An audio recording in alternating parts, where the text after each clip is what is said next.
مساء الخير يا جماعة. اللايف هيبقى طويل ده شوية، هنقعد ندردش كده براحتنا. قلت ايه، فترة التوقف دي برضو ممكن تبقى فرصة ان الواحد يقعد يتكلم ويرغي في حاجات يعني براحتنا شوية، بدل ما على طول بنبقى بنتكلم على المشاكل ومين شتم مين ومين ضرب مين. فممكن نتكلم في كام حاجة. ففي حاجة، هو موضوع يبدو بديهي شوية، ان هو موضوع ليه جماهير الزمالك او بعض اللعيبه القديمه اللي في الاهلي او بعض الاعلاميين شايفين كابتن محمود الخطيب في الصوره دي. وهنا في حاجتين، هل هم فعلا شايفينه كده ولا بيروجوا لان هو كده؟ طبعا الاجابات البديهيه ان ده عشان منافس وعشان الراجل ما بيردش، ده اكيد. لكن انا دايما بحب اقعد افكر واتعمق كده، اشوف الموضوع من الناحيه النفسيه. طيب هل الشخص ده عنده مصلحه ولا لا؟ طب هل لو ما عندوش مصلحه ليه بيتكلم كده؟ طب هل ده هينتقص منك لو انت قلت ان رئيس النادي ده محترم؟ ما انت افضل نفسه، وانا ما بقولكش تعالى حول وخليك اهلاوي عشان الراجل محترم. فده نقعد ندردش شويه كده في الابعاد النفسيه، ليه هم شايفينه في الصورة دي، وهل ده بيروجوا لده ولا هل هم مقتنعين؟ هنلاقي ان في ميكس ما بين حاجتين، في فعلا مقتنعين بان هو شخصية وحشة وهنقول الاسباب ليه، وفي لا هم بيروجوا لده وهنقول الاسباب الاعمق ليه، من الاسباب البديهية ان ده عشان رئيس النادي المنافس فبيعملوا كده. لان لما ترجع تاريخ هتلاقي مش دايما الرئيس كان بيتقال عليه كده، ومش يعني او اغلبهم، لكن خلينا عشان ما نستبقش الاحداث. فانا هبدا الاول ببعض اللعيبه القديمه اللي كانت في النادي الاهلي، وبعد كده هنروح لحته الجمهور. طيب بعض اللعيبه القديمه اللي بتلاقيهم بيكريتيسايز محمود الخطيب بشكل شخصي، لان احنا هنا ما بنتكلمش على انتقاد النادي ولا انتقاد مجلس الاداره، الانتقاد ده حق مكفول لاي شخص. عشان دايما الناس بتيجي تقول لنا انتوا عبيد الخطيب ومش، لا، احنا مشكلتنا لما بتغلطوا بشكل شخصي في الراجل، لكن الانتقاد المحترم ما عندناش اي مشكله فيه.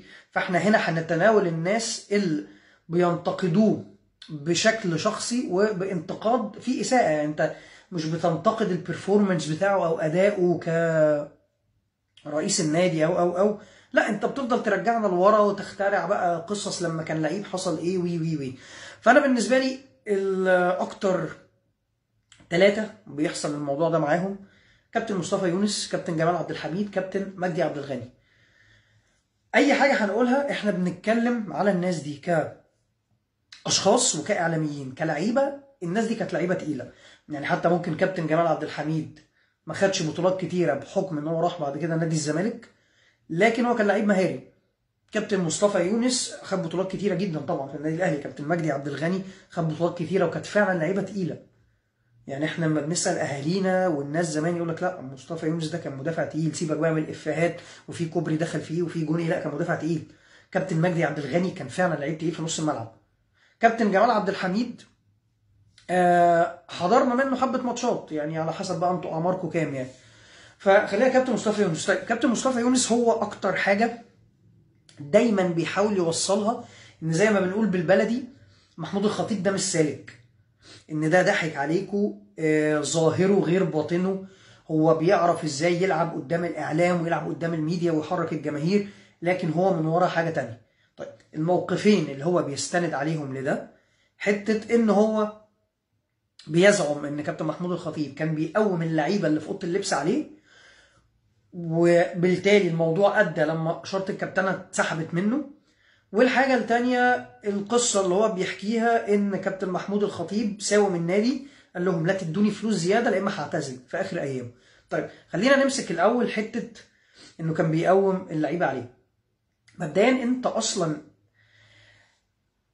اول حاجة انت بتعملها لما شخص بيجي يحكي قصة، حتى لو انت عندك في الشغل حد جه حكى لك ان حد بيشتم فيك، انت اول حاجة بتقيم الشخص ده اساسا محل ثقة ولا لا، قبل ما تسمع هو بيقول ايه، او قبل ما تسمع القصه اللي حكيها لك. فدي حاجه بقولها دايما جماهير نادي الزمالك لما بيجي يقول لك مع مصطفى يونس اللي منكم هو كان كابتن عندكم فضحكوا، قال الحقيقه وقال كابتن محمود الخطيب وراه على حقيقته واثبت ان احنا فعلا كلامنا صح. طيب تيجي تقول له مثلا طب ليه شخص واحد اللي عمل ده او اتنين او تلاته؟ يقول لك عشان الباقيين خايفين على مصلحتهم ان هم يشتغلوا في النادي وبتاع. ماشي. طيب الحاجه الثانيه اللي دايما بقولها له، بقول له طيب هل انت تقييمك لكابتن مصطفى يونس وكل الاحترام ليه، تقييمك ليه كشخص في حته طريقه كلامه، في حته ان دول مهما كانوا زمايل معاه في الملعب بيتكلم عنهم بالطريقه دي، كحته ان هو المفروض في نادي هو منتمي ليه بيتكلم فيه بطريقه غير لائقه، يروح قناه النادي المنافس يلبس تيشيرت النادي المنافس. هل انت تقييمك ليه كشخص بعيد عن الكوره انت ده تبقى شايفه شخص محل ثقه؟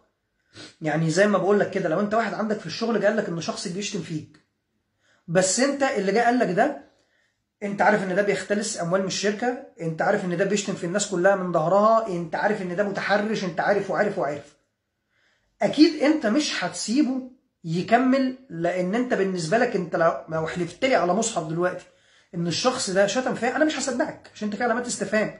طبعا بعيدا عن بشاعه الحاجات اللي انا قلتها، ما بنقولش مصطفى يونس كده، لكن تقييمك ليه كشخص حتى لو انت مش عارف تاريخ. هنفترض الناس اللي انا بكلمها دي الاجيال الصغيره اللي هم بيضحكوا عليهم للاسف على السوشيال ميديا، هم 17 و18، تمام. قيم وشوف الشخص ده هل ده محل ثقه. طيب ليه بقى احنا بنقول ده؟ خلينا نبدا الاول القصه. هو كابتن مصطفى يونس اسالوا الناس القديمه، هو كان معروف عنه ان هو لعيب غير محبوب في الفريق. انت تعالى بص دلوقتي مين شله صحابك، مين من اللعيبه القدامى لسه على تواصل معاك؟ ده برضو انت لازم الحاجات دي تفتح لك حاجات.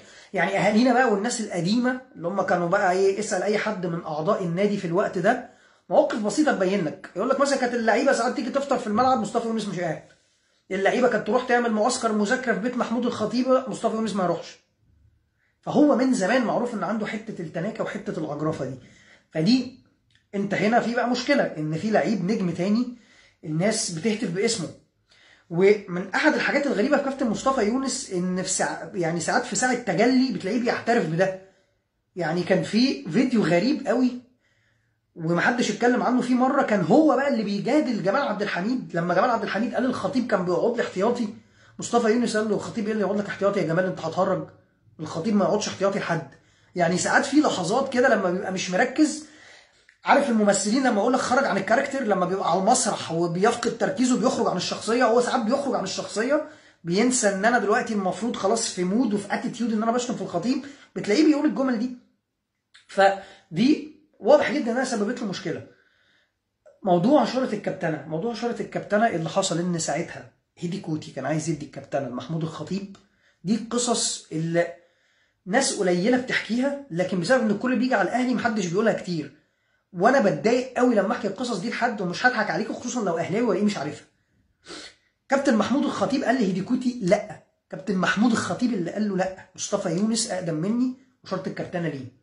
راح هيدي كوتي قال له ايه؟ قال له طيب انا هرفع عنك الحرج وحامل تصويت من اللعيبه على شرط الكابتنه.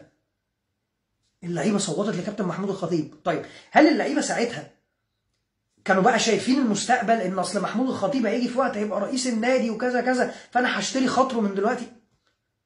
انت بتتكلم دي لعيبه زمايله في الفريق، وفي الوقت ده ما كانش فيه سوشيال ميديا ولا فيه اي حاجه، فالناس دي ما كانش فيه جو بقى عشان ابقى حبيب محمود الخطيب وافضل اخرج وارفع معاه ستوريز. ما الناس دي كانت على الله. فمعنى ان هم ما يصوتولكش انت ويصوتوا له ان هم عايزين الراجل ده يبقى كابتن الفريق، فاول حاجه ده بيبين ان انت مش هنقول مش محبوب تمام، بس بيحبوه هو اكتر. تاني حاجه، ادي اول قصه انت بتفتري عليه فيها. الراجل لا راح وقعك في الناس ولا راح وسوس في ودن المدرب، ده بالعكس لما المدرب قال له خد شرط الكابتنه هو قال له لا، فعملوا الموضوع تصويت. ده كشخص عنده ايجو زي مصطفى يونس ده عمل له مشكله. في نوعيه ناس هو دايما ما بيقتنعش ان ممكن يبقى في مشاكل، ودي حاجات بنقابلها، بس احنا برضو اللي بنقوله ده مش خيال علمي. عشان ساعات اقول الكلام ده الناس يقولوا لي ما انت عشان اهلاوي هتقول كده ليه؟ انت ما بتقابلش الاشخاص دي في حياتك. يعني انا دايما هفضل اقول لك مثال للشخص اللي في شغلك، مثال الشخص اللي في شغلك ان على طول حاسس انه مظلوم وان هو احسن شغل وان لكن الولد اللي معاه في التيم هو صاحب المانجر فبيوسوس له فبيكرهني. مصطفى يونس خد السكه دي، ان لا هو الخطيب هو اللي موقع ما بيني ما بين الناس، ووقع ما بيني ما بين المدرب، عشان كده شرط الكابتنه اتسحبت. ايه اللي كمل المشكله بعد كده؟ ان خلاص دي الناس اعتزلت وكذا وكذا وكذا. والقصه الثانيه، هنرجع لموضوع بعد الاعتزال، القصه الثانيه لما قال ان الخطيب ساوم النادي وقال لهم ادوني فلوس لا اما هعتزل. هرجع واقول لك نفس السؤال، تقييمك للشخص ده والشخص ده، دي حركه محمود الخطيب يعملها؟ تمام، انت اهلاوي وانا اهلاوي فهنقول لا عشان احنا يا عم عبيد الخطيب. طيب الصحفي اللي كتب القصه دي ده الكوميديا في الموضوع، كابتن مصطفى يونس كان بيستند ان دي حتى طلعت للصحافه، في صحفي كتب الموضوع ده. الصحفي ده لما اتسال مصدرك مين قال له مصطفى يونس. يعني حتى اللي هو كذبه ساذجه قوي. عشان كده لما بلاقي ناس من المنافسين بيرددوها ببقى مش عارف هو انت بتقول كده عشان تستفزني ولا انت ساذج قوي للدرجه دي. يعني مصطفى يونس قال لك في صحفي كتب الخبر، فده دليل على ان انا بقوله صح. والصحفي لما سالوه مين مصدرك وقتها قال لهم مصطفى يونس، فده معناه ان الخبر غلط. والحاجه الثانيه تاخدنا للحاجه الاكبر، الراجل ده بيطلع اشاعات على زمايله.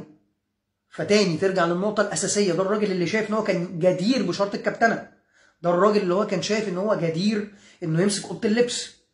وصل لمرحله ما بيتفق مع صحفيين، مش بيتفق لان واضح ان الصحفي ده ما كانش متواطئ معاه. الصحفي عنده قله مهنيه انه ما راجعش الموضوع ده صح ولا غلط، لكن الصحفي لما اتسال قال مصطفى يونس. فانت بتروح بتروج حاجات غلط للصحافه يكتبوها على زميلك في اوضه اللبس.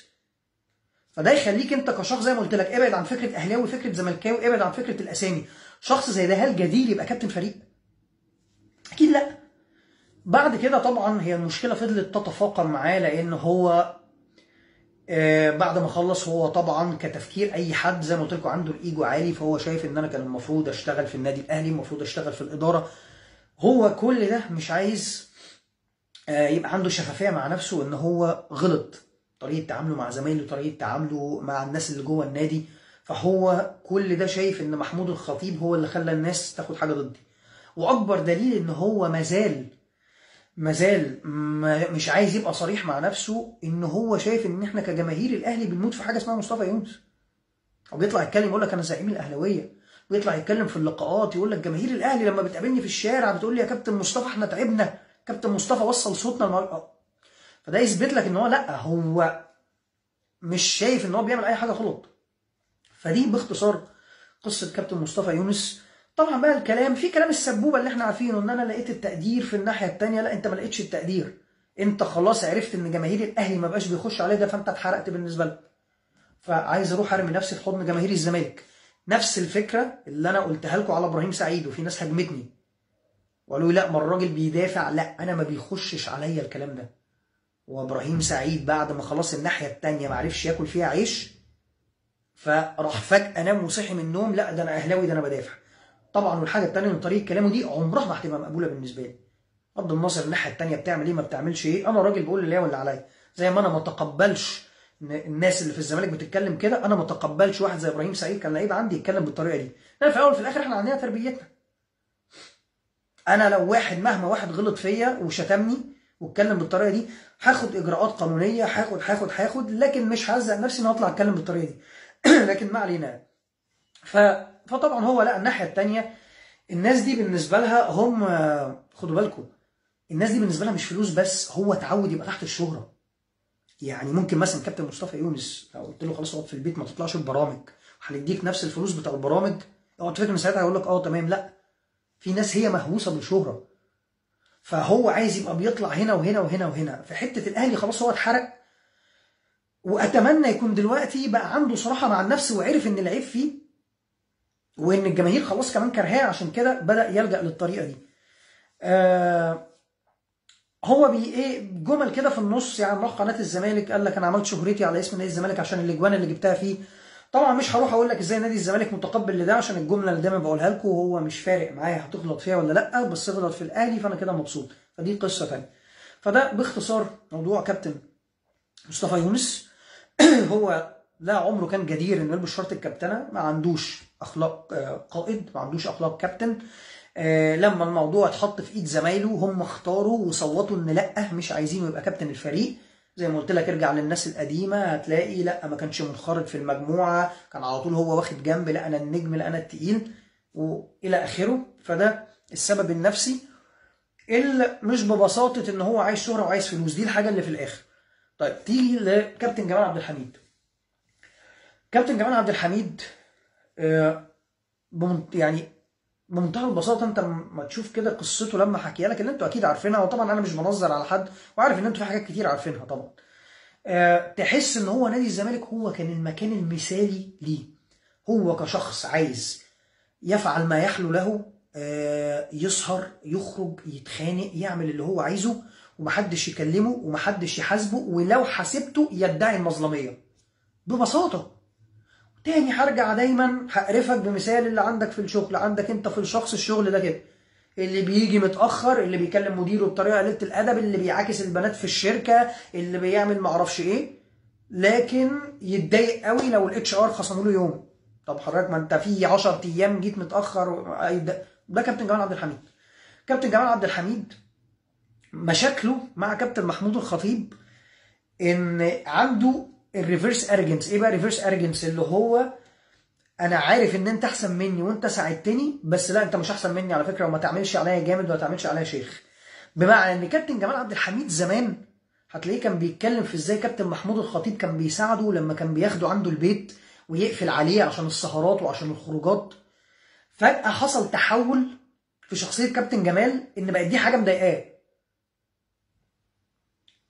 فاهم الفكرة؟ الاول هو كان بيدله بالشكر ان هو حاول يساعده، لكن بعد كده مع اكيد الضغوطات اللي من الناحيه الثانيه، مع ان لا سبوبه نادي الزمالك، طيب بس انا الموضوع ده قلته وقلت انه ساعدني، فهاخدها في حته ايه؟ فهو خدها في حته ان لا انا ما بنكرش ان انا ما عملتش الحاجات دي، بس هم ما ادونيش فرصه. طيب تعالوا هنا نشوف. انا بالنسبه لي كابتن جمال عبد الحميد اهون من كابتن مصطفى يونس في الحته دي. كابتن مصطفى يونس بيقول لك اساسا ما حصلش. كابتن جمال هو ومش هو عشان اتدبس وقال ان كابتن محمود الخطيب كان بيساعدني طيب كان بيساعده، كان ايه اللي بيحصل؟ كابتن محمود الخطيب جاب فتره لما كابتن جمال الاداره خلاص كانت مستاءه جدا، تاخره في التدريبات، السهرات بتاعت بالليل، والناس دي برضو ما كانش فيه سوشيال ميديا، فهي كانت بتتقفش بالصدفه. فانت ده الفكره اللي برضو ايه هتلاقي الناس دي بتلعب عليها. كابتن جمال عبد الحميد يقول لك هي مرتين ثلاثه اللي خرجت مع اصحابي. لا انت عشان اتقفشت فيهم. انت زمان ما كانش فيه سوشيال ميديا، ما كانش فيه تصوير، فانت لما تقول لنا احنا مرتين ثلاثه احنا مش هنبقى عارفين هي كانت اكتر ولا اقل.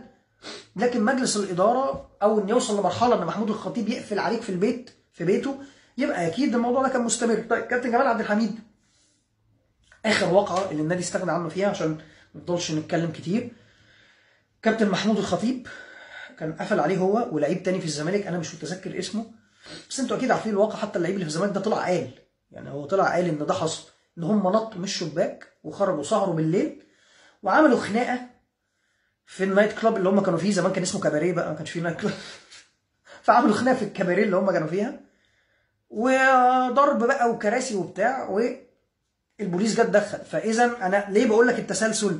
ان ده مش كلام افتراء، مش حاجات ما حصلتش. اول حاجه زميله في الواقع قال لك ايوه نطينا وهربنا، تاني حاجه البوليس اتدخل، فدي واقعه مثبته. عشان كده بقول لكم كابتن جمال عبد الحميد بقى مش عارف يعمل زي كابتن مصطفى يونس، مش عارف يهرب ويقول ان الحاجات دي ما حصلتش. ده في بوليس جه خلاص يا باشا جابك وانت متخانق في الكباريه الساعه 2 بالليل مكسر الكباريه، ما دي ما فيهاش. فساعتها حتى الواقعه دي كمان الكوميدي فيها ان ساعتها كانوا راجعين معسكر منتخب، فكابتن ابو رجيله، كابتن ابو رجيله ده كان لعيب قديم في الاسماعيلي ده، كانوا واقفين عشان يصلوا، فكابتن جمال قال له استنى اصلي، ده الافيه ده كذا لعيب قاله يعني. قال لك فكابتن ابو رجيله راح ضحك قال له يا شيخ جمال ده احنا لسه جايبينك من الاسم. فيعني فالواقعه دي خلاص كله اقر ان هي موجوده. فساعتها النادي الاهلي استغنى عنه. طيب انت اتظلمت في ايه؟ انت محمود الخطيب ضرك في ايه؟ انه ما وقفش جنبك يا باشا، هو كان حبسك عنده في البيت، انت كنت بتنط من الشباك تنزل. ما انتوا خدوا بالكم يا جماعه، انتوا في الوقت ده محمود الخطيب برضه لعيب، هو برضه عنده حياته وعنده تدريباته وعنده، لا هو مش ابوكوا، يعني هو مش مسؤول حتى ساعتها في النادي عشان تقول يستحمله مره واثنين وثلاثه، مع ان ده مش مقبول برضه، بس هو في الاول وفي الاخر هو برضه عنده حياته وبيلعب، فهو مفيش حاجه تجبره ان هو يفضل حابس واحد عنده في البيت عشان يحاول يساعده. وده برضه موقف زي ده يخليك تسال حاجات. طب هل محمود الخطيب منفسن من زمايله؟ عشان برضه اللعيبه اللي بتطلع تقول كان بيتغاظ لو حد ياخد النجوميه وبتاع. طب كابتن جمال عبد الحميد ده واحد كابتن عبد الحميد كان بيلعب وينج وكان بيلعب مهاجم ويلعب رقم 10، يعني كان ممكن يلعب مكانك، لكن مع ذلك هو كان بيساعدك. في فرق سن في كل حاجه والكلام ده كله، لكن ده برضو يثبت لك الجزء الثاني ان هو ما عندوش اي مشكله بانه يساعد زمايله ان زميله يبقى نجم. فدي مثلا قصه جمال عبد الحميد. فلا، انت الاهلي ما استغناش عنك عشان اتصبت، انت الاهلي استغنى عنك عشان مشاكلك المتكرره. هو مازال شايف ان هو اتظلم وكانوا يدوني فرصه وكان وراح رابطها بحته العلاج. انتوا عارفين احنا كشعب عاطفي والجمهور التاني ما بيصدق، فالسوكسيه بتاعه ما كانش معايا فلوس اتعالج وبعت ذهب والدتي، يعني الله اعلم بظروفه طبعا، مش هنسخر من حاجه زي دي. لكن يا كابتن جمال مش دي الحقيقه، ما تبيعهاش بالطريقه دي، يعني ما تبيعهاش بطريقه الفهم، يعني خلاص بقى طريقه الواد بتاع كشري التحرير اللي بقاله 3 اسابيع بيطلع في كل القنوات، يعني خلاص تعاطفنا وده شيء غير مقبول، بس خلاص يا كابتن جمال وانت عارف ان مش ده السبب.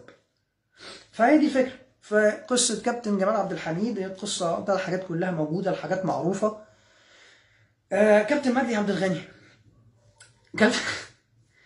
كابتن مجدي عبد الغني موضوع بمنتهى البساطه، منتهى البساطه. ده حتى قصته مش هتكلم فيها كتير عشان دي حاله كلاسيكيه من الشخص اللي هو عارف الناس شايفاه ازاي، ودي حاجه مجنناه ان هو عايز يثبت ان لا انتم مش احسن مني.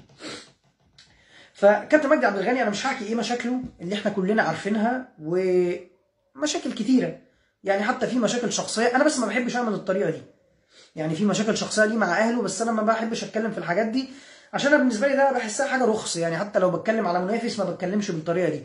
لكن كابتن مجدي عبد الغني بحاجه بسيطه، هو شايف ان هو برضو زيهم كان يستاهل يشتغل في النادي الاهلي، لكن كابتن محمود الخطيب عامل شله وهو شللي وبتاع ناس، وده كابتن مجدي مره قال لك هو ليه الشله بتاعته. طيب هنا سؤال برضو بساله للخصم قبل ما بساله لينا، احنا عارفين الاجابه، بس اي مشجع زملكاوي بيقول لي كده، بقول له طب هسالك سؤال ببساطه، هل كابتن مجدي عبد الغني ده يؤتمن؟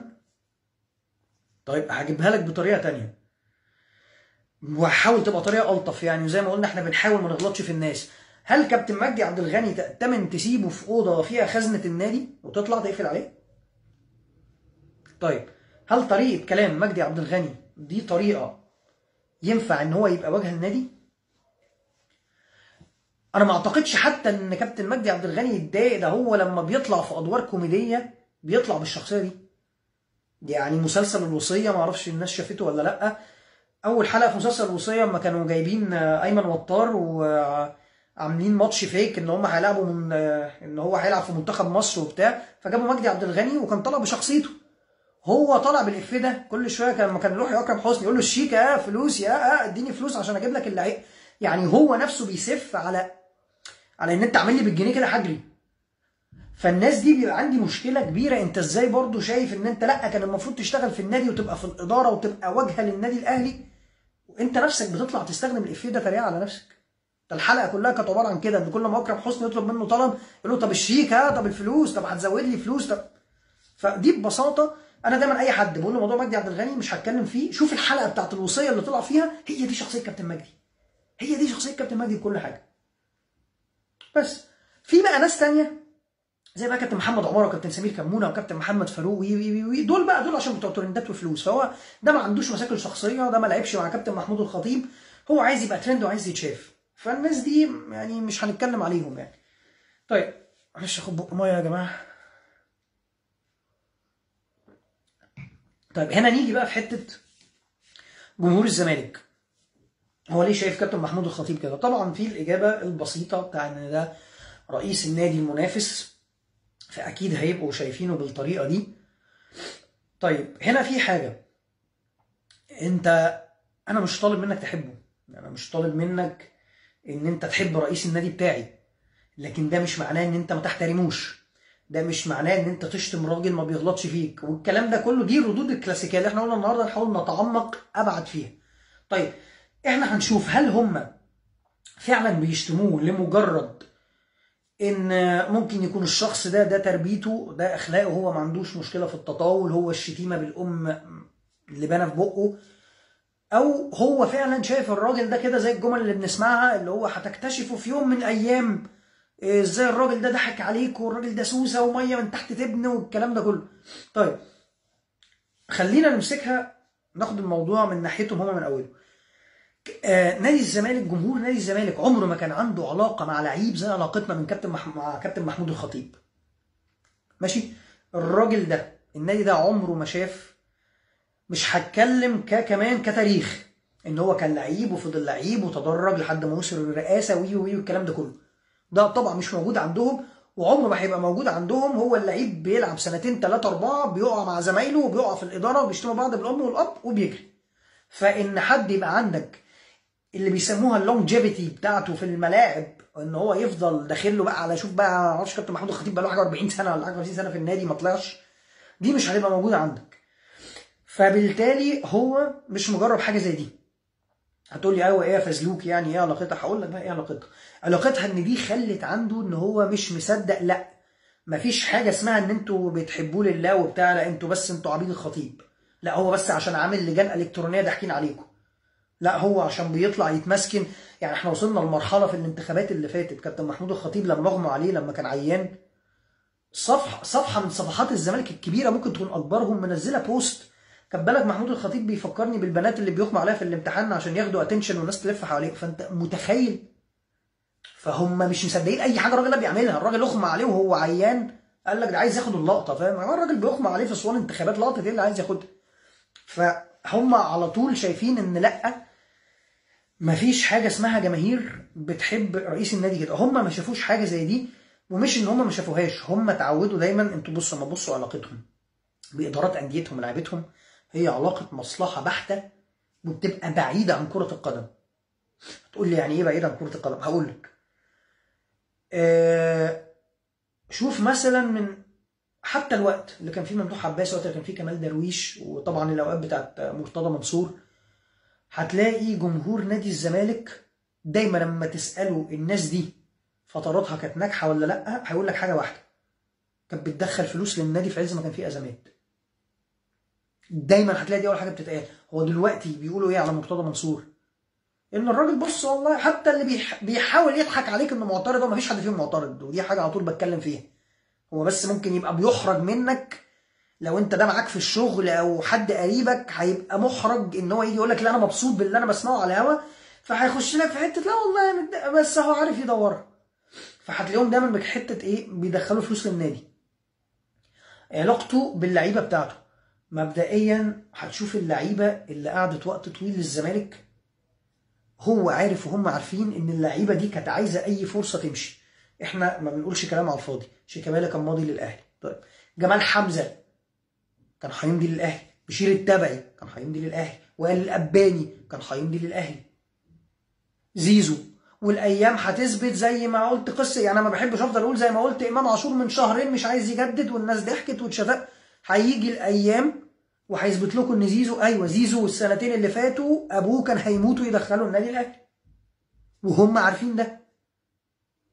فرجاني ساسي لو كنت قلت له تعالى الاهلي كان هيجي، بن شرقي لو قلت له تعالى الاهلي كان هيجي، هو عارف ده.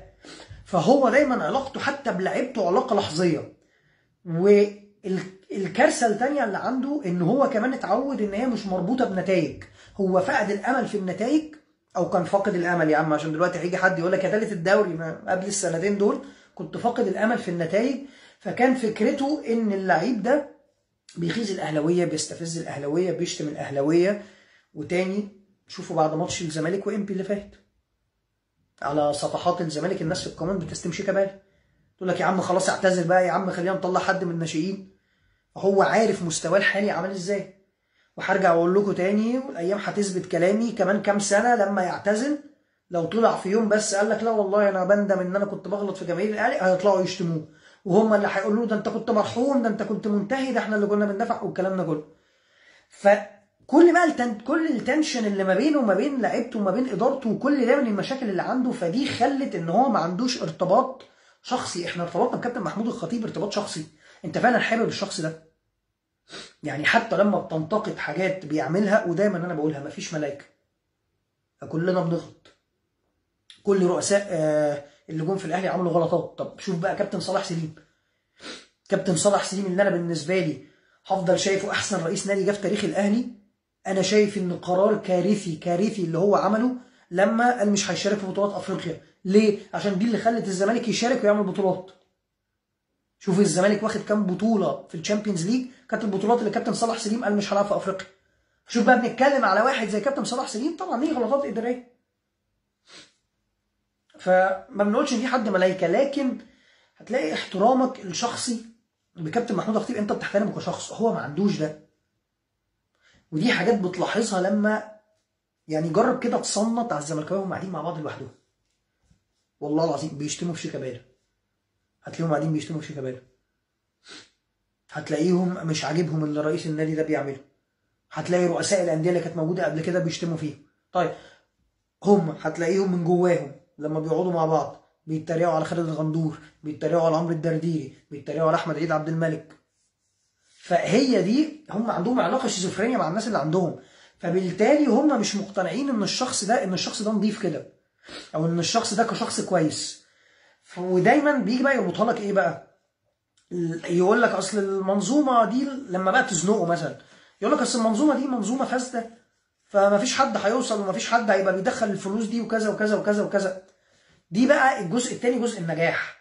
هو ما شافش نجاح كبير للدرجه دي، فدايما مثلا تلاقيه هو مش فاهم عقود الرعايه، انت ازاي بيجي لك الفلوس دي، فتلاقيه بيقول لك شله الخطيب، مرتزقه الخطيب، لا ده واضح وكاله الاهرام لسه شغاله. هو مش قادر يفهم النجاح اللي الشخص ده وصل له والنجاح اللي النادي وصل له، فهو بالنسبه له اي فلوس هتخش عشان انتوا حراميه، اي نجاح هتنجحوا عشان الدوله. يعني مثلا جرب انت اسال كده اي شخص زملكاوي من اللي هيقول لك وكاله الاهرام، قول له طب قول لي ارقام، قول لي الاهلي كان بياخد فلوس قد ايه والزمالك كان فلوس قد ايه، هتلاقيه مش عارف. بس هو ما دام ده كان فيها حسن حمدي وفيها الخطيب وانت خدت حاجه احسن مني، اكيد انت حرامي. امال ايه، عشان انت نادي كبير وبتاخد بطولات؟ لا، ما انت عشان انت حرامي. طب مش عشان انت ما بتاخدش بطولات فقيمتك التسويقيه قليله واللعيبه عندك قليله، لا، عشان انت الدوله بتساعدك. انت لو بصيت للارقام هتلاقي نادي الزمالك ايوه كان بياخد اقل من الاهلي، وده منطقي، بس هتلاقي نادي الزمالك وراجع الارقام، وكابتن حسن حمدي قالها كذا مره، لكن هنقول شهادته مجروحه عشان هو الراجل فمش هيصدقوا، لكن كابتن حسن حمدي قال لك احنا كنا بندي لنادي الزمالك فلوس اعلى من قيمته التسويقيه، وده حقيقي. بس هم تفكيرهم، وهي في منهم ناس مش فاهمه وناس مضلله. يعني واحد زي ميدو، استحاله تقنعوني، سيبك بقى عالمي ومش عالمي وكان انت متفق مع لعب ولا مش مع لعب وكان كبير، بس ده راجل عايش بره، استحاله يكون مش فاهم موضوع الرعايه. فهو بتيجي بيبص لها ازاي، ان مثلا الاهلي كان بياخد 300 مليون وانا الزمالك باخد 100 مليون، فهو في دماغه كده في نصابايه، انت بتاخد 200 مليون اعلى مني، ايوه، بس انت لما تيجي تبص تلاقي ان اكشولي قيمته التسويقيه كانت 80 مليون، فانا اصلا مديك 20 مليون زياده. والدليل على كده ان انت لما تيجي تبص تلاقي بعد مواضيع وكاله الاهرام والكلام ده كله، الزمالك ما عرفش يدخل رعايه، كان مع الهلال والنجمه، اللعيبه كانت بتلعب فيه ما قشه وممسحه على التيشيرت. طب انت ده ما بينلكش ان انت لا، انت فعلا قيمتك التسويقيه قليله؟ طب دلوقتي نفس الموضوع اللي بيحصل دلوقتي، انت برضه مش عارف يجي لك حقوق رعايه. طب دلوقتي بقى مال الخطيب ومال حسن حمدي ومال وكاله الاهرام؟ طيب يقول لك اصل الدوله بتساعد الاهلي، طب الرعاه مش عارف تجيب رعاه من بره ليه؟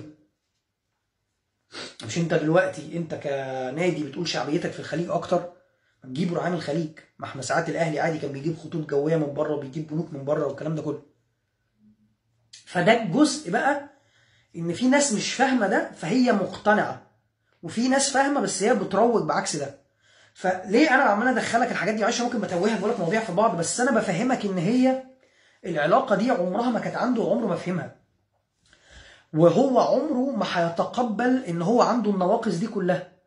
فعشان كده بالتالي هو شايف ان دي اكبر مفسده في التاريخ اللي خدها من بق مصطفى يونس وعمال يرددها. والحاجه الثانيه معلش بس الجيوب الانفيه والقطه عامله لي حساسيه فمعلش.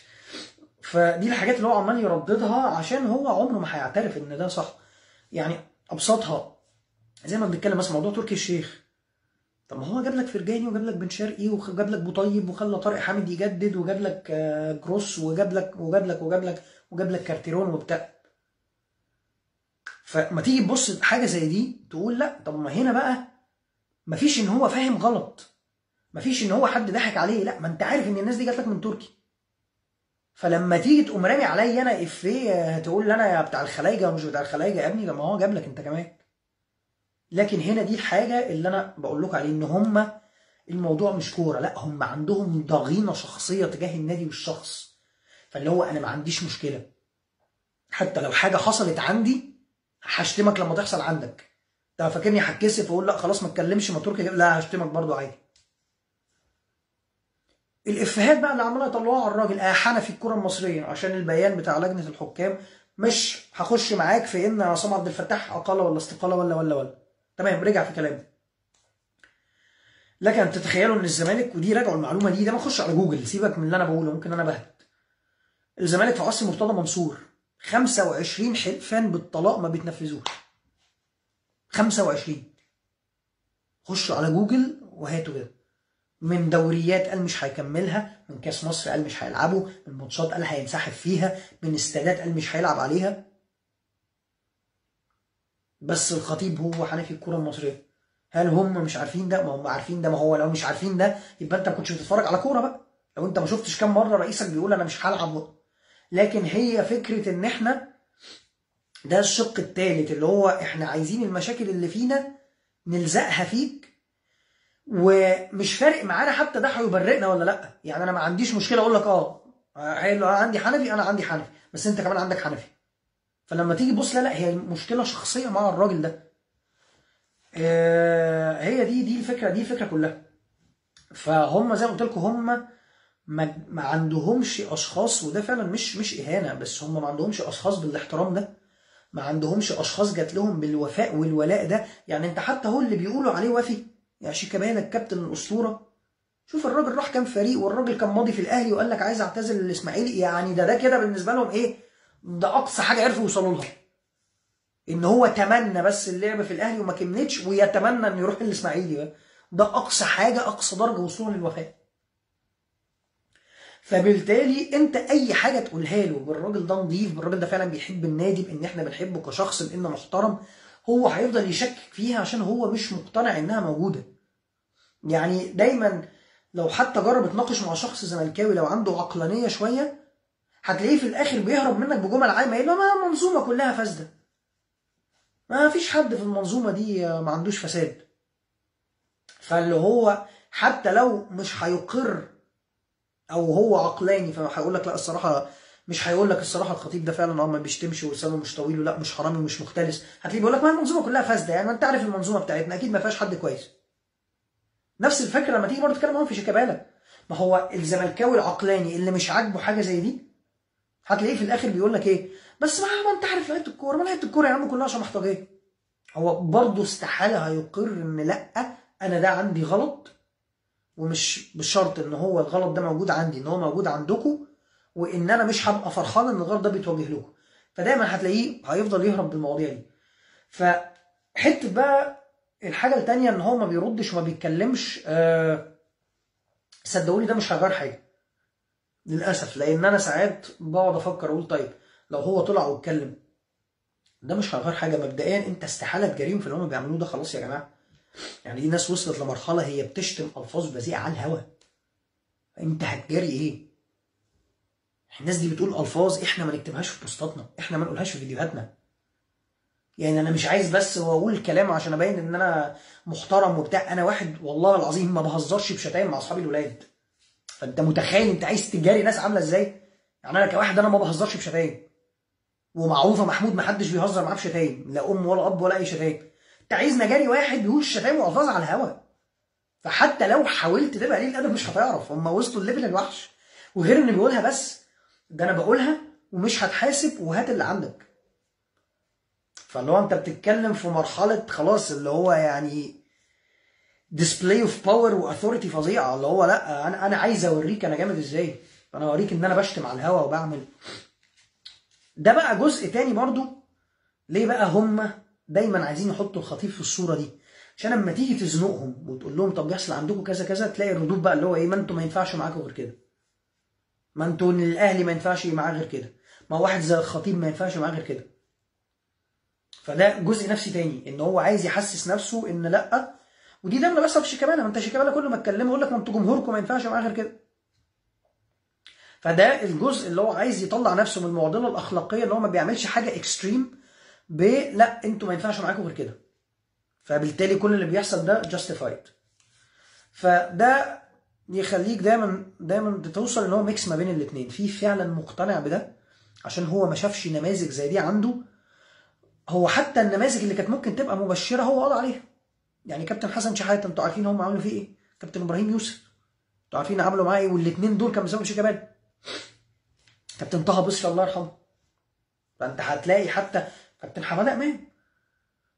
يا كابتن حماده امام، ما هو حازم امام ما اعرفش هو نسيها ولا مش فارقه معاه، لكن احنا كلنا فاكرين الفيديو الشهير لما رئيس نادي الزمالك عايره انه عامل عزاء لابوه. وهنا الكارثه يثبت لك ازاي الناس دي مش بتقدر اساطيرها. هو بيتكلم معاه ان انا عملت عزاء لابوك، لا انت المفروض تعمله عشان ده حماده امام، ده اسطوره عندك.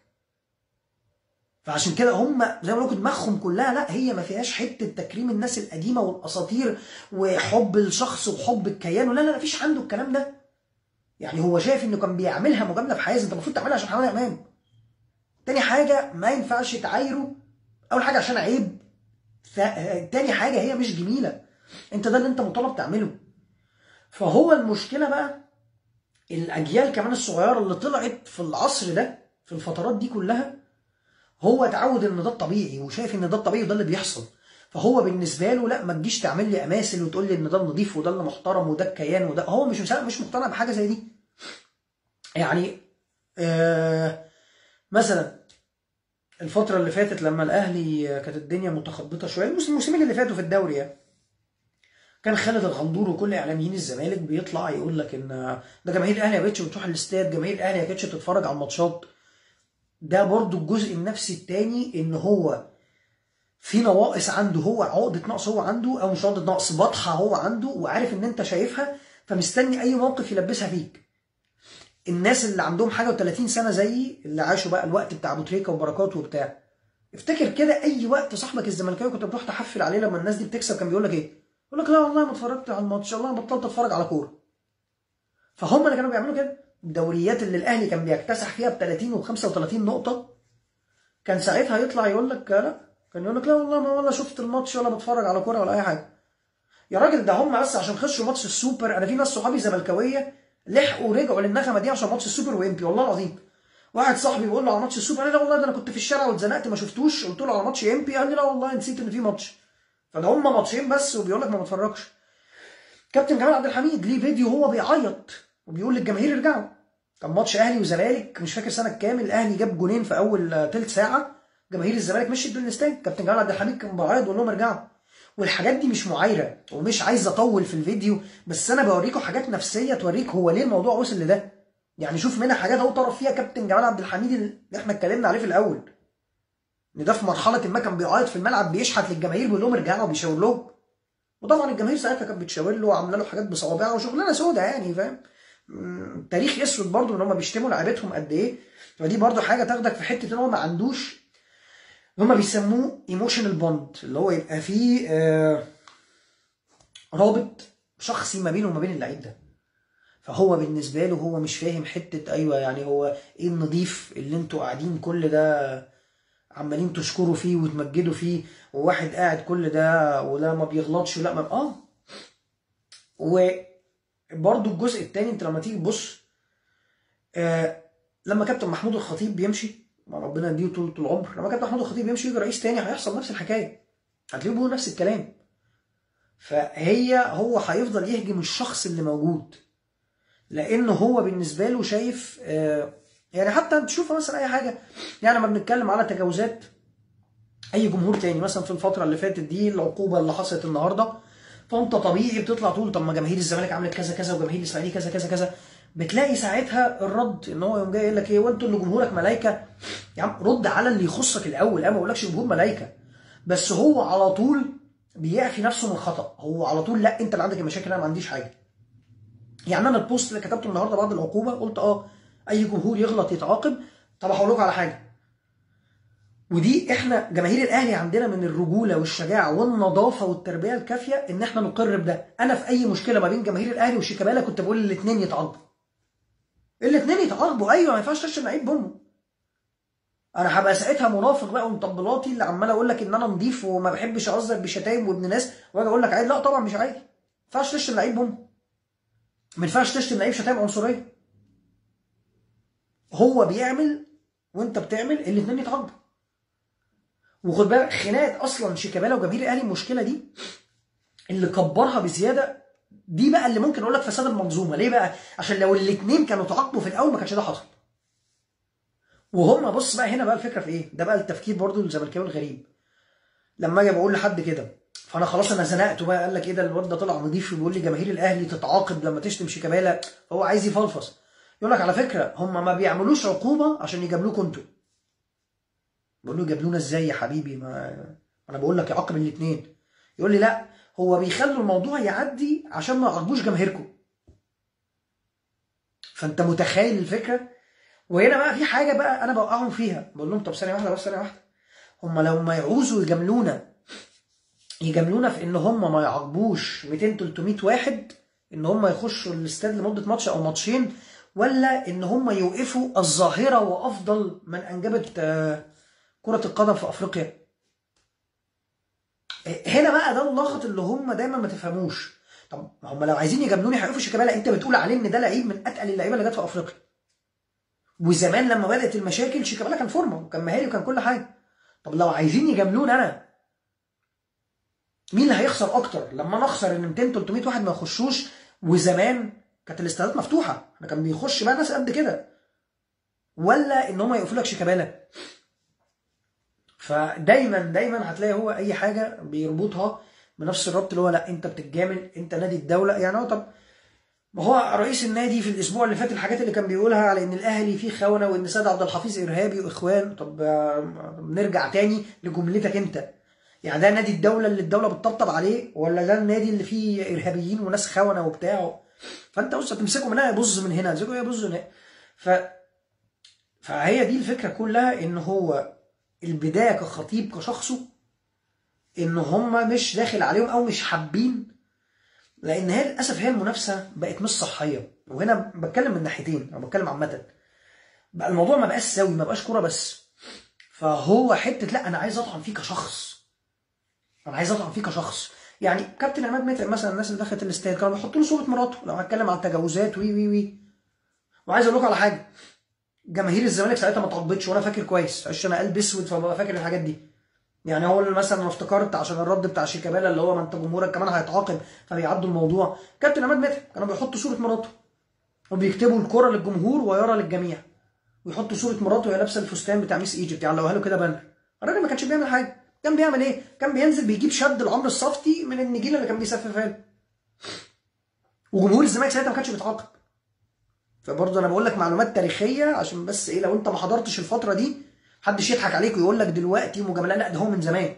انا ساعتها انا فاكر، بس ما كانش فيه سوشيال ميديا طبعا فما عرفناش نقلب الدنيا. بس ساعتها لا، احنا كانت الناس في الشارع، احنا كنا ما يعني بنشوف المنظر ده واحنا في الاستاد وقاعدين على قهاوي، اللي هو يا جماعه ازاي؟ هو يعني ايه كل ماتش نازلين حاطين صوره مرات الراجل كده ومحدش بيعمل حاجه؟ ما كانش حد بيعمل حاجه، لا بيتعاقبوا بعدها ولا حتى امن الاستاد بيخش ياخد البانر. الراجل كان بيلعب ال 90 دقيقه وحاطين له صوره مراته كده. بس هم بينسوا وبيدعوا الفضيله وبيجيب الحاجات دي فيك انت. فهو عارف كل الكوارث اللي بيعملها، وعارف ان هي دايره عنده بطريقه سيئه. هو عارف ان لعيبته كلها ما عندهاش ولاء، لعيبته كلها ما عندهاش وفاء. هو جزء اصلا من التطبيل والنفخ اللي بينفخه اللعيب عنده. لو جاب جون او عمل ترقيصه هو بينفخه عشان كده، عشان بص والنبي انت نجم اهو، انت تقيل والنبي اقعد، وبيمشوا برضه في الاخر. يعني مصطفى فتحي بقى حبه الكريز وبقى السافل والحراق، الكوبري بتاع رامي ربيعه والترقيصه بتاعت سعد زميل ماشي، بن شرقي بن قلبي فرجاني ساسي كل اللفه دي. وبقول لك اللعيبه القدام والله العظيم برضو اسالوا الناس القديمه ما تاخدوش على كلام انا. لعيبه الزمالك زمان والله العظيم كان يعني بيبقوا ماشيين كده يدوروا على اي حد يعرف عدل القي والنبي يكلمه لنا، اقسم بالله العظيم دي حقيقه. وفي ناس انا اعرفها ولاد وكلاء لاعبين قدام، اهلهم والله العظيم كانوا بيقولوا لي كده، بيقولوا لي زمان لعيبه الزمالك كانت بتبقى ماشيه تشمشم على حد هم يعرفوه يكلم لهم عدل القيعي.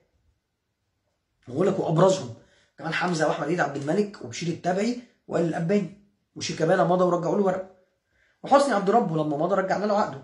عشان بس اللعيبه دلوقتي اللي بتيجي تقول عايزين ينهوا كاريري ويتحكم فيا يا باشا، ده احنا كنا خلصنا من الهيصه بتاعت شيكابالا دي والله العظيم، كنا جبناه وجمدناه وفضلنا راميينه وكنا خلصنا من السيناريو الحمضان ده اللي تقول ان احنا بنأذي اللعيبه وبنضرها. فبس هي دي الفكره كلها. فهو هيفضل عندهم اقتناع. اوعى تفتكر ان الموضوع ان هم فاهمين غلط، لا هم مش فاهمين غلط.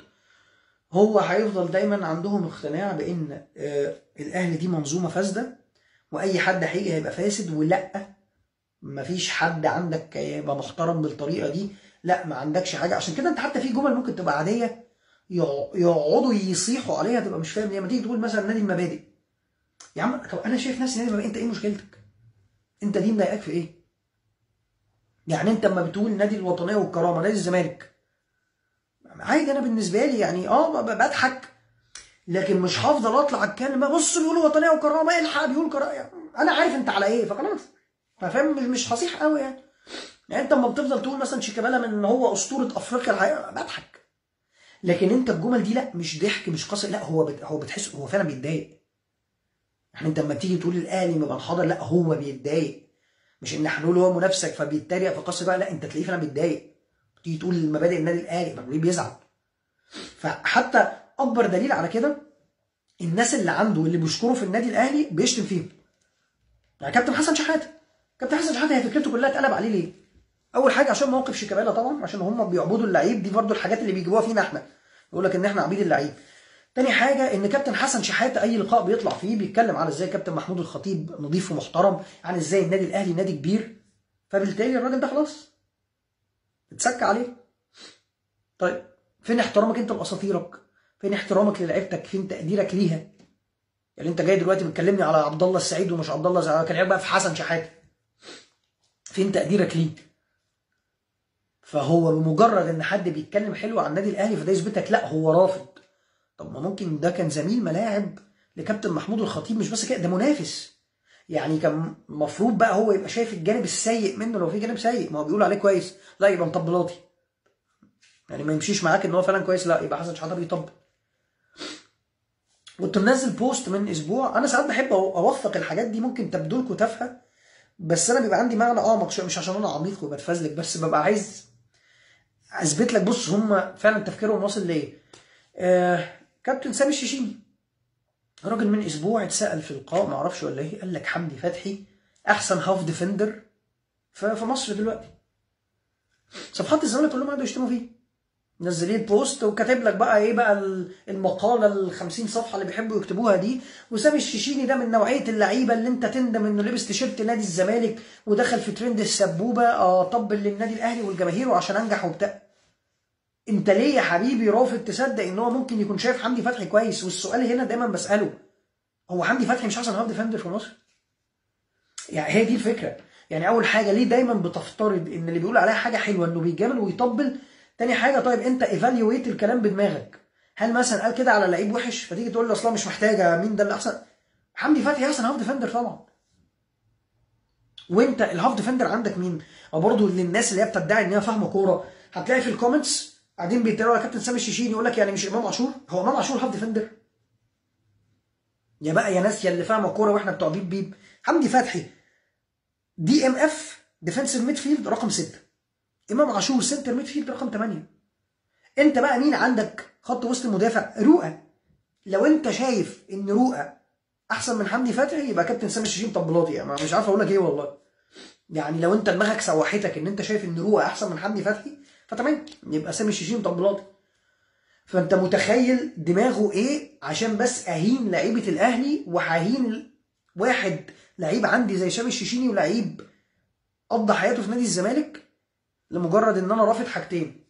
لا هو رؤى احسن من حمدي فتحي، فسامي الشيشيني كان المفروض يقول رؤى، وان لا الاهلي ما عندوش حاجه حلوه، فقدام سامي الشيشيني طلع شكر فيه وشتمه في الراجل. فهي دي الفكره. كريم حسن شحاته مثلا ابن حسن شحاته، الناس برضو نرجع كام موقف كده لما مشي من القناه بتاعت الزمالك، كان في ماتش عادي وماتش في الدوري وحاجه، هو لا حدث جلل ولا اي حاجه خالص، بس الراجل طلع قال ان ضربه الجزاء اللي اتحسبت للزمالك غلط، مش ضربه جزاء. مشي من القناه. هو مش مشي بس، هو بقى ربطوها بقى طبعا ما احنا غلطانين ان احنا جبنا ابن حسن شحاته الراجل اللي على طول بيطبل في الاهلي. فهي دي الفكره كلها، ان هو الموضوع ليه ابعاد نفسيه كبيره جدا جدا جدا جدا.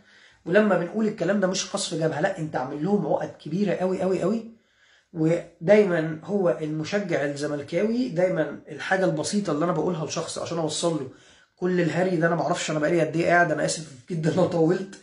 بقول له دايما هتلاقي في نوعيه عندك موظف في الشغل انت احسن منه بكتير، وهو عارف ان انت احسن منه، وعارف ان شغلك احسن منه، وعارف ان الناس في الشركه بتحبك احسن منه، لكن هو عارف انه مش هيعرف يجاريك في الشغل ده، مش هيعرف يعمل شغل زيك، مش هيعرف يعمل شغل احسن منك. في بقى شخص بيبقى سوي وبيعترف يقول لك لا والله هو الصراحه الواد محمود جامد فيستاهل يبقى هو الماركتنج مانجر. في بقى الشخص اللي مش سوي، اللي هو هيخش في حته بقى المظلوميه، ده يا عم ده عشان ضحك عليهم، ده عشان عشان مصاحب صاحب الشركه، عشان بيطبل لهم، عشان ما اعرفش ايه. هو ده بقى ده للاسف المشجع الزملكاوي اللي موجود دلوقتي، اللي هو لا انا احسن واحد، اكتر واحد فاهم كوره، انضف شخص. هم حتى بيخش في موضوع طبقي وعنصري ان انا كرقي انا ارقى شخص، انا اكتر شخص متربي، انا عندي احسن لعيبه، انا عندي احسن نادي. طب الاهلي بيكسب ليه؟ ما عشان الدوله وعشان هم وعشان مختلسين وعشان بيسرقوا فلوس وعشان. فدي كلها ابعاد نفسيه بعيده عن كره القدم. ولذلك هتلاقي ان انت، ودي حاجه انا لما عملت البيج دي فعلا اتاكدت لي اكتر. في مشجعين زي ما كده طبعا بيخش يشتم بالام وبتاع، بعمل له بان، يعني حتى ما بردش عليه، انا قلت لكم مش ههزق نفسي واشتم حد يعني، فهو عامل له بان. في ممكن حد يخش يتريق بس ما يشتمش، فده ببقى عايز اتناقش معاه، بخش اقول له طب حضرتك التاريخ كذا كذا كذا كذا، وارص له مثلا ايه، يعني مثلا زي موضوع كابتن خالد الغندور لما قال لك عايز اقابل افريقيا. طب انا حطيت احصائيه ب الماتشات اللي الزمالك لعبها مع الاهلي في دور المجموعات في افريقيا، وكان تاريخا ان دايما الاهلي بيتفوق، فبناء عليه بقول ليه حضرتك شايف ان ان انت كعبك عالي فعايز تقابل الاهلي في افريقيا. فلقيت حد راح داخل مش فاكر حط كومنت ايه، فقلت له طيب دي الارقام اهي وبتاع وما اعرفش ايه.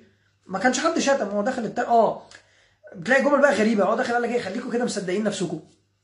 دخلت قلت له حضرتك مصدقين ايه؟ الارقام اهي. دخلت جبت له الاحصائيات، بص ده كان الرد. والراجل ده يعني انا الحاجه اللي ضايقتني وحسيت قد ايه الموضوع خطير، انا ساعات كده بيجي لي فضول بخش على بروفايلات الناس. دخلت على البروفايل بتاعه، الراجل ده عنده 61 سنه، دكتور في جامعه القاهره. احنا بنتكلم في شخص كبير في السن، شخص متعلم وعنده ثقافه. رد قال لي ايه؟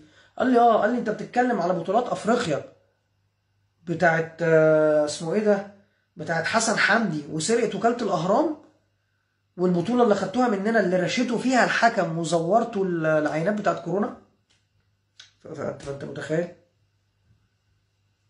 انت بتكلموا كوره، احصائيات، فنيات، ده الرد.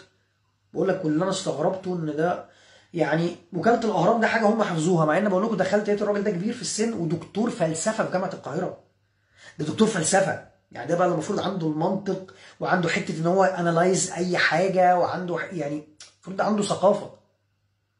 بيقول لي على بطوله افريقيا اللي احنا كسبنا فيها الزمالك اللي انتوا رشيتوا بيها العرجون وزورتوا في عينات كورونا، فتحس ان هو لا خلاص، هو مش هيتقبل اي حاجه. هو فعلا في حاجز نفسي، مش قله وعي، مش قله ثقافه. انا دي ما بكلمكش في حاجه من زمان فنقول نسي او حد ضحك عليه، او بقول لك ده راجل كبير ودكتور فلسفه في جامعه القاهره، وبكلمك في بطوله لسه من سنتين ثلاثه. فهو اي تفوق انت بتعمله هو هيبقى شايف ان ده بسببه فساد وي وي وي وي، فطبيعي هيفضل يطعن في الاشخاص اللي عندك، وده خلاص بقى موجود عندهم للاسف. يعني هو بقى اول حاجه هو يخش يقصف في عرض الشخص، يخش يشتم الشخص، يخش يشتمه بالام، يخش. هتلاقي كل حد في النادي الاهلي كده، كل حد في النادي الاهلي كده. تلاقي كابتن محمود الخطيب بيشتموه بامه، كابتن حسن حمدي الى الان الراجل بيتشتم بوالدته، فاهم؟ كابتن صلاح سليم الخمورجي ومش الخمورجي عشان الراجل في الفيلم كان حاطط قدامه بتاع. وطبعا بقى سيبك من اي هري، بيقولوا لا يا عم صلاح سليم كان معروف انه بيشرب. انت تعرف منين انت اصلا؟ يعني حتى الحاجات في الوقت ده هتعرف انت منين؟ وبغض النظر ايه علاقه ده بالكوره؟ ايه علاقه ده بالكوره؟ انا لسه شايف بوست دلوقتي، والله انا بقرف وانا بقول الحاجات دي، بس عشان اوريكم دماغ الزملكاويه فعلا وصلت لايه، عشان تعرفوا ان الموضوع نفسي. انا مش بخرجكم عن الموضوع، والله انا بوريك ان الموضوع فعلا معاه نفسي، ان هو مش عايز يكسبك كوره، هو عايز يضايقك. بيج من صفحات الزمالك منزله بوست وانا خدتها سكرين شوت، هم بعدها بساعه مسحوها، بس انا خدتها سكرين شوت بس مش هنزلها طبعا. كاتب لك دلوقتي احنا عرفنا ليه محمد شريف بقاله فتره مش في مستواه متذبذب وبتاع، ان هو عرف ان طليقته بعد ما خلصت 3 شهور بتوع العده اتجوزت. فانت متخيل دي في صفحه كوره، دي في صفحه كوره ان الراجل مش في مستواه متذبذب عشان وانتوا فاهمين وانا فاهم بترمي على ايه؟ ايه اللي استنت شهور العده واتجوزت؟ ما دي الحقاره وده التدني اللي هي فاهم. هي يعني انا حتى مش عايز افسر بس انتوا فاهمين قصدها ايه يعني. ايه علاقه ده بالكوره يا ابني؟ ايه علاقه القرف ده بالكوره؟ وتيجي تاني طب انت محمد شريف عمل لك ايه كمان؟ يعني ده لا لعيب لا شتمك ولا عمل لك ولا بتاع. لكن هما كده، هو التفكير مش كوره يعني زي ما انت يعني. حتى محمد شريف اهو فعلا زي ما هم قالوا بقاله فتره مش فورمه، يعني حتى ده مش مضايقك في حاجه. فبس فهي هو تدني وقرف احنا موجودين فيه. هما خلاص هي اصل بص انا في حاجه دايما هفضل اقولها من الاخر، اللي ما ترباش في بيته لو ما لقاش كمان قانون يربيه فخلاص. فهم الا من رحم ربي طبعا عشان ما بحبش اعمم. في منهم خلاص هو استباح الشتايم الالفاظ دي. انت شفت حتى بيطلعوا يبرروها، يعني هم بيطلعوا يبرروها. يعني انت بتتكلم على تجاوزات رئيس نادي الزمالك، واحد من اليوتيوبرز بتوع الزمالك قال لك طب ما هو بيتكلم على خونه وناس ارهابيين عايزين يطبطب عليهم. هو مش فاهم تاني، هو الاهانه بالنسبه له اتعود عليها، فهو مش فاهم فكره ان انا بقول له يا حبيبي الالفاظ دي ما تتقالش على الهوا. فهو شايف ان الراجل ده بيتكلم على خونه وارهابيين ما يشتم بالام عادي على الهوا. واحد تاني قال لك طب ما احنا كلنا عرفنا من موضوع حسام حبيب وشيرين، ما الراجل عنده حق. يا حبيبي عنده حق في ايه؟ يطلع يقول على الناس شمامين ويشتمهم على الهوا يعني ايه؟ وتلاقي ردود غريبه اللي هو طب ما هم فعلا شمامين. يا ابني مالكش دعوه يا ابني، ما ينفعش تطلع تشتم الناس على الهوا. فهي دي الفكره. فهو بالنسبه له يعني انا عايز اقول لك اصلا من كتر ما هو فعلا ده دليل، من كتر ما هو فعلا بقت الشتام بالنسبه له عادي مش شايف المشكله فيها ايه. انا ممكن حد زملكاوي مثلا يخش يقول لي ايه، ما انتوا جمهور عبيط وسفيه وهتفضلوا كده جهله. ساعات الناس تخش تقول له ماشي يا فندم شكرا لذوق حضرتك وشكرا على الشتيمه. والله العظيم كذا مره الاقي حد يقول لي شتيمه ايه ما شتمتكش. فهو من كتر ما اتعود على الخوض في الاعراض والشتيمه في الام بقى داخل بيقول لي ما شتمتكش. اقول له حضرتك انت قلت احنا جمهور عبيط وجهله. راح ساعتها رد قال لي هي دي شتيمه يعني وراح ضاحك والله العظيم. فانت متخيل. فهو خلاص هو بقى بالنسبه له التعامل كله شتايم امه والاب والفاظ وبتاع. فانا بالنسبه له انا عارف فرفور ايه اللي يا عم عشان قلت لك عبيط داخل بتقول لي شتيمه. بس فهي دي الفكره. بس ده اللي انا حاجه برضو واقعه ثانيه برضو.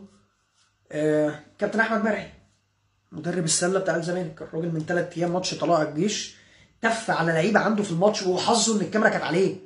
تف على اللعيب وعمل له حركه بذيئه بايده. تلاقي الرد من الناحيه الثانيه يا عم انت مالك يا عم بيشتم لعيبته.